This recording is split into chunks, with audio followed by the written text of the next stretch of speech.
Hey class, Professor Kennedy here with this week's edition of Chalk Talk, brought to you by the Ray Morgan Company. I want to take a look at the Chargers. Coming into this season, a lot of people have projected the Chargers to be either top or win the division.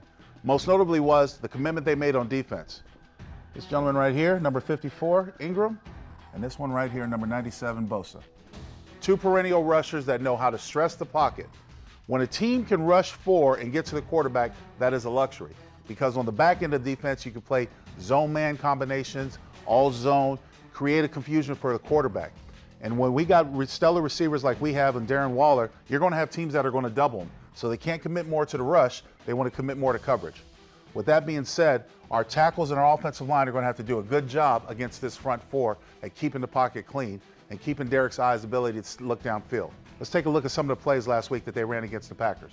Now, as we take a look at this first play, it's not like the defensive ends are doing anything special, but look at where the hands of the tackles are. You've got to engage with your guys right away. The right tackle puts his head down, and even though they're sliding to him, the right guard is in too much space to allow Ingram to come underneath. Bosa flushes the pocket over the top. They end up getting sacked on Rodgers. Now, I want to draw your attention to this particular play because even before the start, the pre-snap read is all wrong. As a tackle, I would never give myself that much space with speed rushers. Never. The reason is you want to be closer to your guard because you're going to slide this way, but you don't want to create a natural opening. There's a natural opening right there. And speed rushers like Ingram and Bosa see that right away, and they're going to take advantage of it. That's the first mistake.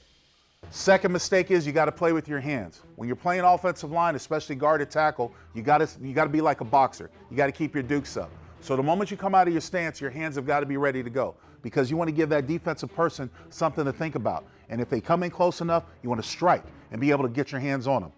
That's problem number two. Both of these tackles, well, this is a tackle. He's listed at playing in guard, but he watches play, it's tackle. Both of these tackles play what we call their hands in their holsters, down by the side, which is no good against speed rushers. You got to get your hands on them. And because they put these two guys on the same side, they're trying to create space and speed so you can't double team them one or the way or the other. Let's watch the play. Watch the start. Too much space. Now, let's see how their hands are still down. Got to get them up. Even the right tackle plays a little hand game with them, but his left arm is late to get up. The right guard breaks down immediately. Because of all that space, there was no way the right guard could make up. He has to close it down from the pre-snap read. The tackle has to get closer to him. So in the past, we've seen this offense pay attention to those perennial rushers out there. There's going to be no different in this game. Got to keep the pocket clean. So whether you're chipping or you're sliding or you're doing all kinds of double teams or tandems to the defensive ends, you got to keep the pocket clean. Most notably, you have to win at the receiver spot. Receivers have got to get open, and the quarterback has to be good with his judgment. It's going to take a total team effort, just like it does every week, to beat the Chargers. But if we have what we've seen in the past, do it again, I think the Chargers are a winnable game. Well, that does it for this week's edition of Chalk Talk. I'll see you next week.